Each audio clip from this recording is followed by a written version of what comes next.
It was an October night when I realized I could no longer pretend everything was fine. It wasn't a scream, not a cry, not even a word spoken in anger. It was silence. That heavy quiet that comes after something inside you quietly breaks and no one else notices.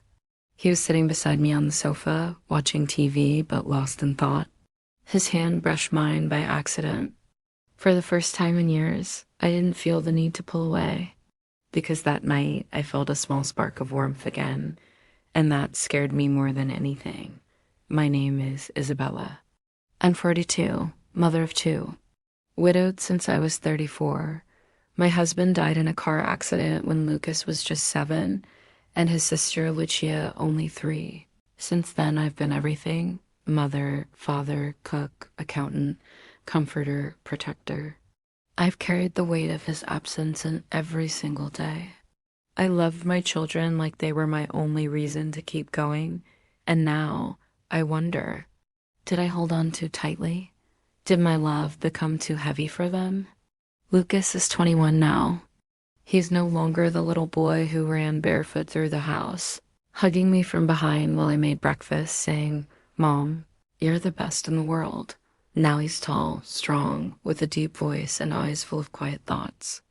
A young man who sometimes looks at me with concern, like he's trying to take care of me too. The first time I really noticed the change was about 3 months ago. I was in the kitchen, tidying up in my robe.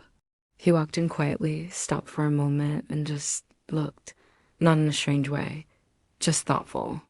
Like he was seeing how tired I really was. I said nothing. He said nothing. He left. But that moment stayed with me. I started paying more attention. I saw how he stayed closer sometimes, how he helped more around the house, how he worried when I was quiet. I told myself it's just him growing up. He's grateful. He's protective. It's my loneliness talking. But the truth was simpler. He wasn't just my little boy anymore. He was becoming a man who wanted to support me, and I let that support in. I didn't plan it. I didn't expect it. But one afternoon, while I was washing dishes, he came up behind me. He didn't hug me tightly. He just stood close, resting his head gently near my shoulder for a second. His presence felt steady, comforting, and I didn't move away. I stood there, feeling the quiet strength he offered. My heart beat faster. My mind raced. This feels different now. This is new. This is complicated. But my heart didn't want to push him away. It wanted the comfort to stay. That night, I didn't sleep. I lay there thinking of my husband, his laugh, the smell of coffee on his shirt, how he kissed my forehead before work. Would he understand how lonely I've been? Would he be glad his son is trying to help carry the load?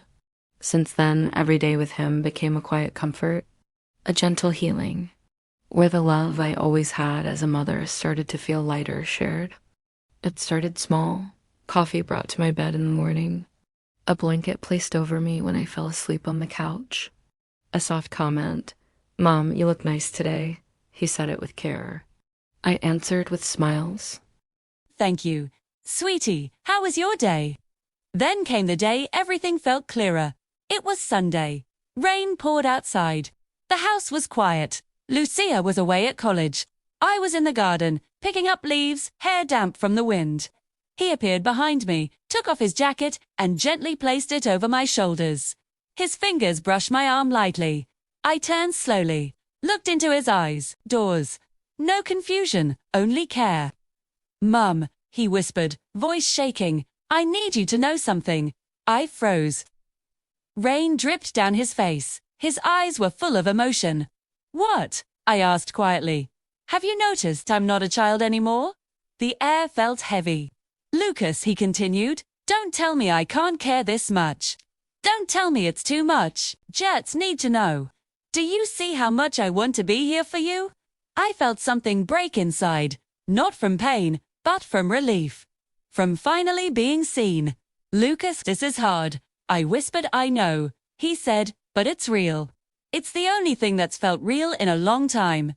He knelt in front of me. Our eyes level. Rain on our faces. "What do you need from me?" I asked, voice soft, purr. I don't want to be just your kid forever. I want to be the man who stands by you. The one you taught how to be strong. The one who remembers every time you held us together after Dad left. I covered my face for a moment, not to hide tears, but because I finally felt understood. Not just as a mother, as someone who had been carrying everything alone too long. You have to go, I whispered. No, he said gently. If you're going to send me away, do it because you're afraid. Because you're afraid of letting someone help you. And I'm afraid you need it too. I stood up, walked toward the door. He didn't follow, just watched with quiet eyes. That night I didn't sleep, sat on the edge of my bed, hugging myself. Thinking of every hug, every forehead kiss, every morning I watched him sleep, thinking, he was my greatest blessing. Was that love or something deeper? Had my need to protect turned into something he learned to return? I left a note the next day. I'm visiting your aunt. I'll be back in a few days. I was running. From the fear, from the change. 3 days passed. No calls, no texts. I felt empty. Like I'd left part of my heart behind. When I came home, the house was clean, orderly. Silent. On the table, beside a cold cup of tea, was an envelope. My name in his handwriting. I opened it in the bathroom, water running to cover the sound. It was a long letter, handwritten, full of care. Mom, if you're reading this, it's because I couldn't say it out loud. Not because I'm scared of you, but because I care too much. I know things have felt different lately. I know I've been trying to help more. I'm not asking you to change anything. I'm only asking one thing. Let me stay. As your son. As the man who loves and respects you more than anyone. Who wants to support you the way you always supported us. If this is too much, tell me honestly. I'll respect whatever you decide. But if you feel even a little of the same comfort I do, please don't ask me to leave. Sincerely, Lucas. I let the letter fall. Tears came, not from guilt, but because someone had truly seen my struggle and wanted to help carry it. That night, I left his door open, left the light on, and I waited.